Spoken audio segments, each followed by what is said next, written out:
We had our own names, whispered, laughed, shouted on the wind. Rom, Pavi, Dom, Menker, Narken, Sinti, Manush, Kale, Yenish, and Lom. Other names lost in desert, snowy glen, or tiny copse. Names too humble to stamp in clay or ink onto papyrus in a time when women tended temple fires burning for 1,000 years and sailors kissed their little amulets for fear of Cyclops. In time we came and knelt in white stone corners of Byzantium, the safest place on earth except the grave.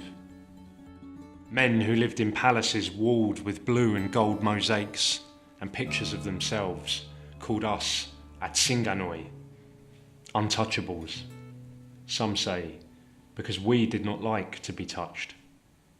West was a land of bears and wolves alongside endless forests of larch and pine. Men still worshipped the God-man on the cross and burned their women, calling them witches, burnt the Jews from their houses, calling them devilish and untrustworthy, and invited us into their castle yards and set our children in iron chains and called us tsigani, animals and slaves. The lucky ones went north beneath the clouds, saying they had come from Little Egypt, were friends of the Church of Rome, with names like Johnny Farr and the Earl of Greece. It worked, until the Red King cursed the Pope and sent out papers calling it a crime to be Egyptian. You'd be hanged for being one of us, or even just for being with us. Time passed. We marked the years with songs and fairs, and there were weddings at the bend of roads between the many breeds of us who roamed. We lived in tents, pulled carts by horse and hand, and made our wagons the envy of the land.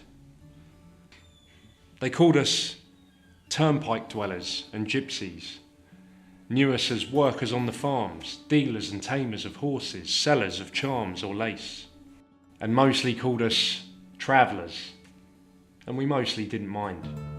The ones who said jippos or pikeys, knackers or tinks were a different kind. In time they invented a wagon that ran on fire. We clung to our old ways first and then gave in, like everyone else on this half of the earth. Some wanted the same as other folk and settled in little towns of smoke and slate. Some stayed on wheels, and pride became a shield against a world that called them out of date. They print the papers every morning now, and every millisecond someone writes a line about us out of hate or fear. They still make laws against us. That won't end. And we've never had many friends, but we're still here.